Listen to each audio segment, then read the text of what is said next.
Attack on Titan chapter 4।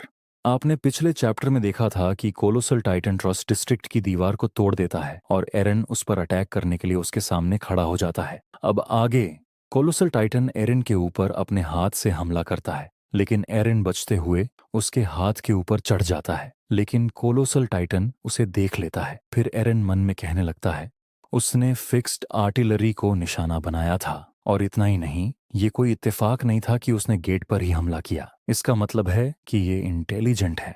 Colossal Titan एरन को नीचे गिरा देता है। एरन गिरते हुए मन में कहता है, यही मेरा मौका है, यही इकलौता है जो दीवारों को तोड़ सकता है। अगर मैं बस इसे मार सकूं। तभी एरन ओडियम गियर की मदद से उसकी गर्दन के पीछे पहुंच जाता है और उसकी गर्दन काटने ही वाला होता है। तभी कोलोसल टाइटन अपने शरीर से भारी मात्रा में स्टीम छोड़ने लगता है। एरन स्टीम की गर्मी की वजह से हमला नहीं कर पाता, लेकिन फिर भी एरन दोबारा हमला करने वाला होता है। तभी कोलोसल टाइटन अचानक से गायब हो जाता है।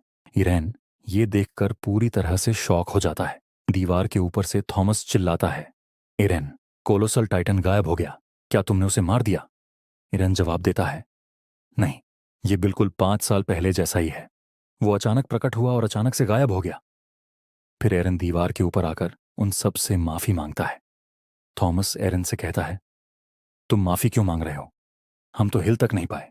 फिर कॉनी कहता है, हे, ये गपशप करने का समय नहीं है। दीवार का एक हिस्सा पहले ही तबाह हो चुका है। अगर इसे जल्दी बंद नहीं किया गया तो फिर से टाइटन्स का हमला शुरू हो जाएगा।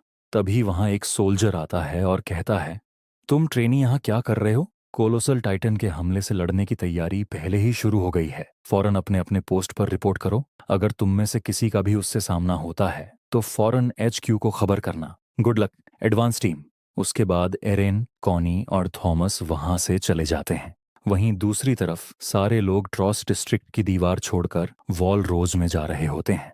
दूसरी तरफ एक सोल्जर ट्रेनीज को कह रहा होता है, अफसोस की बात है कि सर्वे कॉर्प्स, जिनके पास सबसे ज्यादा कॉम्बैट एक्सपीरियंस है, वो अभी दीवार के बाहर एक खोज अभियान पर गए हुए हैं। इसलिए दीवार को रिपेयर करने और अटैक की तैयारी करने में हम गैरीसन वाले फिलहाल अकेले हैं। फिर कहता है, तुम ट्रेनीज ने अपनी ट्रेनिंग पूरी कर ली है। अब से तुम सब फर्स्ट क्लास सोल्जर्स हो। ये तुम्हारा पहला ऑपरेशन है, पर हम चाहते हैं कि तुम सब भी हमारे साथ मिलकर लड़ो। दूसरी तरफ आर्मिन घबराते हुए फ्यूल भर रहा होता है। एरन पूछता है, आर्मिन, क्या तुम ठीक हो? आर्मिन घबराते हुए कहता है, मैं ठीक हूं। मुझे यकीन है कि चीजें जल्द ही शांत हो जाएंगी, लेकिन फिर भी ये ठीक नहीं है। दीवार में अभी भी 8 मीटर ऊंचा छेद है और इसे जल्दी ठीक करने का कोई तरीका भी नहीं है। उन्होंने उस चट्टान को वहां छेद भरने के लिए रखा था, लेकिन हम उसे हिला तक नहीं सकते। और जैसे ही हमें लगेगा कि हम दीवार का छेद बंद नहीं कर पाएंगे तो इस शहर को खाली कर दिया जाएगा। फिर तो बस कुछ ही समय की बात है कि टाइटन्स वॉल रोज के अंदर भी घुस जाएंगे। अगर टाइटन्स का मन करे तो वो किसी भी समय मानव जाति को खत्म कर सकते हैं। एरन कहता है, आर्मिन, शांत हो जाओ। आर्मिन कहता है, माफ करना, मैं ठीक हूं। दूसरी तरफ कैप्टन ट्रेनीज को ऑर्डर देते हुए कहता है, तुम्हारी ट्रेनिंग की तरह ही हर स्क्वाड एक अलग सड़क की जिम्मेदारी लेगा। तुम अब गैरीसन कमांड के अंडर हो। तुम्हारा काम है सपोर्ट कम्युनिकेशंस टाइटन्स को मारना और कोई भी चीज जिसकी जरूरत पड़े। फिर कहता है, गैरीसन वैनगार्ड को संभालेगा, तुम ट्रेनीज मिडल गार्ड को संभालोगे और गैरीसन की एलीट यूनिट रियर गार्ड को संभालेगी। अब हम जैसे मुफ्तखोरों के लिए अपना उद्धार चुकाने का समय आ गया है। हमें मरते दम तक वॉल रोज की रक्षा करनी होगी, जब तक कि आखिरी आदमी, औरत और बच्चे सुरक्षित बाहर न निकल जाए। और जैसा कि तुम सब जानते हो, दुश्मन के सामने मैदान छोड़कर भागना एक संगीन अपराध माना जाता है। लोगों के लिए अपनी जान देने के लिए तैयार रहो। डिसमिस्ड। पीछे खड़ा जीन कहता है, आज ही ऐसा क्यों होना था? मुझे कल इंटीरियर जाना है। दूसरी तरफ मिकासा एरन से कहती है, अगर हालात बिगड़ने लगे तो मुझे ढूंढ लेना। एरन कहता है, तुम क्या कह रही हो? हम अलग अलग स्क्वाड्स में हैं। फिर मिकासा कहती है, जब हालात बेकाबू होते हैं तो चीजें नियमों के हिसाब से नहीं चलती। मैं तुम्हें प्रोटेक्ट करूंगी। कैप्टन इयन मिकासा से कहता है, किसको प्रोटेक्ट करना? मिकासा ट्रेनी, तुम्हें स्पेशली रियर गार्ड की जिम्मेदारी दी गई है, तो वहां जाओ। मिकासा इयन से कहती है, अगर मैं वहां रही तो मैं बस रास्ते की रुकावट बनूंगी। फिर इयन कहता है, मैं तुम्हारी राय नहीं मांग रहा। अभी लोग बहुत धीरे धीरे बाहर निकल पा रहे हैं, इसलिए लोगों की हिफाजत के लिए हमें बेस्ट लोगों की जरूरत है। लेकिन मिकासा वहां जाने से इनकार कर देती है।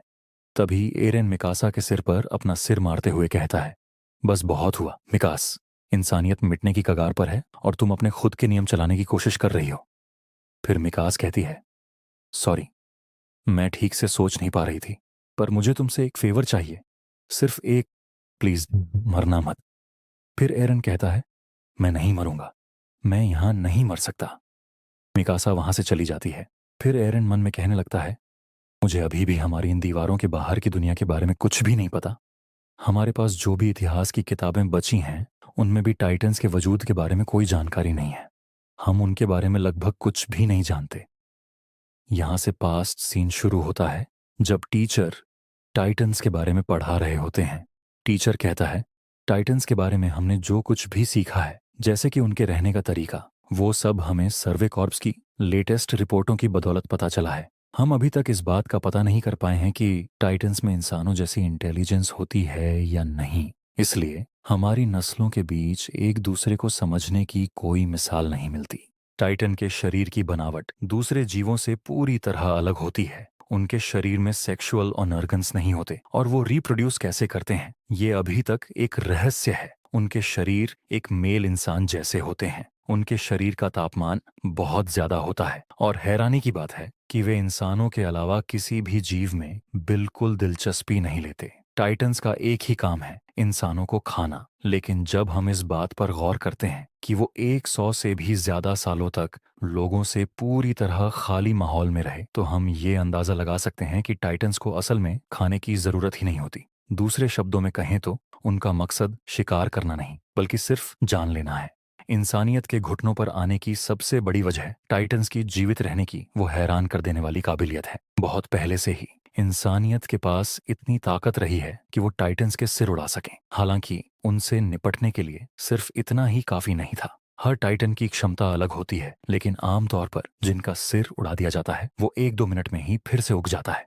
मार्को टीचर से पूछता है, टीचर, तो क्या टाइटन अमर है? टीचर कहता है, नहीं, वो अमर नहीं है। टाइटन को मारने का एक तरीका है। टीचर बोर्ड पर टाइटन की आकृति बनाकर कहता है, ठीक गर्दन के पीछे निशाना लगाओ। अगर किसी टाइटन को यहाँ गहरी चोट लगती है तो वो दोबारा रिजनरेट नहीं होता, बल्कि मर जाता है। टीचर वर्टिकल मैन्यूवरिंग दिखाते हुए कहता है, इसी खास मकसद के लिए तुम सभी को इस वर्टिकल मैन्यूवरिंग इक्विपमेंट में महारत हासिल करनी होगी। दुश्मन को हराने का आज सिर्फ एक ही सही रास्ता है, अपनी फुर्ती का पूरा फायदा उठाते हुए उन पर हमला करना। टीचर दोबारा एक डिवाइस को दिखाते हुए कहता है, इस सिस्टम को कंट्रोल करने के लिए आपको दोनों हाथों से इन ग्रिप्स का इस्तेमाल करना होगा। टीचर दोबारा एक डिवाइस को दिखाते हुए कहता है, तुम्हारी कमर के दोनों तरफ लगे मैकेनिज्म से एंकर निकलते हैं जो सीधे जाकर टाइटन या दीवारों में धंस जाते हैं। टीचर दोबारा एक डिवाइस को दिखाते हुए कहता है, सिलेंडर से जो स्टील की तार निकलती है उसे प्रेशर वाली गैस की मदद से वापस खींचा जाता है, जिससे तुम सब हवा में तेजी से आगे बढ़ते हो। टीचर रिप्लेसेबल ब्लेड दिखाते हुए कहता है, ये रिप्लेसेबल ब्लेड ही तुम्हारा हथियार है। सख्त मांस को काटने के लिए इस ब्लेड को फ्लेक्सिबल बनाया गया है। इस हिस्से को चीरने के लिए तुम्हें इन 2 ब्लेड्स का इस्तेमाल करना होगा। अगर वॉर सीधा उसकी गर्दन के पीछे सही जगह लगा तो उसके शरीर को खुद को ठीक करने का मौका ही नहीं मिलेगा और वो वहीं मर जाएगा। आर्मिन कहता है, फाइनली हम कुछ कर सकते हैं। यहां से सीन प्रेजेंट टाइम में शुरू होता है। एरन आर्मिन से कहता है, आर्मिन, क्या तुम्हें नहीं लगता कि ये एक अच्छा मौका है? मेरा मतलब सर्वे कॉर्प्स में अप्लाई करने से पहले। अगर हमने इस पहली लड़ाई में खुद को साबित कर दिया तो वो हमें नए रिक्रूट्स बना देंगे और फिर देखना कितनी जल्दी हम तरक्की की सीढ़ियां चढ़ते हैं। आर्मिन कहता है, हाँ, इसमें कोई शक नहीं है। तभी पीछे से मीना कैरोलाइना कहती है, तुम्हारा सपना तोड़ने के लिए माफी चाहती हूँ, लेकिन हमारी क्लास के बहुत से लोग सर्वे कॉर्प्स के लिए अप्लाई कर रहे हैं। फिर थॉमस कहता है, पिछली बार तुमने मुझे बहुत पीछे छोड़ दिया था एरिन, लेकिन इस बार मैं तुम्हारे साथ कदम से कदम मिलाकर चलूंगा और इसे दिलचस्प बनाने के लिए देखते हैं कि कौन सबसे ज्यादा टाइटन्स को मार गिराता है। एरिन कहता है, फिर तैयार हो जाओ थॉमस, बस अपने नंबरों में झोल मत करना। उसके बाद टाइटन पर अटैक करने के लिए चले जाते हैं। एरिन कहता है, वे मिडिल गार्ड को भी वैन गार्ड में खींच रहे हैं। फिर मीना कहती है, अभी से ही इतने सारे टाइटन्स आ गए। एरिन कहता है, अभी तो ज्यादा टाइम भी नहीं हुआ। फिर थॉमस कहता है, क्या एडवांस गार्ड हार गई है? तभी अचानक से एक एबनॉर्मल टाइटन उन पर हमला कर देता है। सभी उस टाइटन से बच जाते हैं, लेकिन थॉमस उसके चपेट में आ जाता है। फिर वो टाइटन थॉमस को निगल लेता है। फिर एरन गुस्से में उस पर हमला करने जाता है, लेकिन तभी अचानक से दूसरा टाइटन एरन के ऊपर हमला कर देता है। एरन उस हमले में बच जाता है, लेकिन अपना एक पैर गंवा देता है। उसके बाद उसकी टीम वाले उस टाइटन पर हमला करते हैं, लेकिन वो टाइटन उन तीनों को मार देता है। आर्मिन उन तीनों को मरते हुए देखकर कहता है, मैं अपनी आंखों के सामने अपने दोस्तों को मरते हुए कैसे देख सकता हूँ। तभी वहां एक टाइटन आता है और आर्मिन को अपने मुंह में डालने लगता है। फिर आर्मिन बहुत तेजी से चिल्लाता है। ईरिन को उसकी आवाज सुनाई देती है, फिर उसे बचाने के लिए खड़ा होने लगता है। फिर ईरिन को पास्ट की याद आती है जब आर्मिन उसे बाहर की दुनिया के बारे में बताता है। आर्मिन कहता है, इसको मेरे ग्रैंडअपा ने छिपा कर रखा था। ये एक बुक है, इसमें बाहर की दुनिया के बारे में लिखा है। ईरिन कहता है, इसमें बाहर की दुनिया के बारे में लिखा है, ये इलीगल है, मिलिट्री पुलिस तुम्हें पकड़ लेगी। लेकिन आर्मिन कहता है, ये उनसे कहीं ज्यादा जरूरी है। किताब के मुताबिक इस दुनिया का ज्यादातर हिस्सा पानी से ढका हुआ है, जिसे समुद्र कहते हैं, और इसमें लिखा है कि समुद्र का सारा पानी नमकीन है। ईरिन चौंकते हुए कहता है, नमक? झूठ है। मेरा मतलब, ये तो किसी खजाने से कम नहीं होता। व्यापारियों ने तो अब तक इसे पूरी तरह खत्म कर दिया होता। आर्मिन कहता है, अरे नहीं, यही तो पॉइंट है। समंदर इतना बड़ा है कि कोई भी उसे कभी खत्म नहीं कर सकता। एरन कहता है, ये तो बिल्कुल बकवास है। एरन आर्मीन की बातों पर विश्वास नहीं करता, लेकिन जब एरन उसकी आंखों की चमक को देखता है तो एरन उसकी बातें सुनने लगता है। आर्मिन बताता है, और बात सिर्फ नमक के ढेर की नहीं है। वहां आग जैसा पानी है, और बर्फ की जमीन, और रेत के मैदान।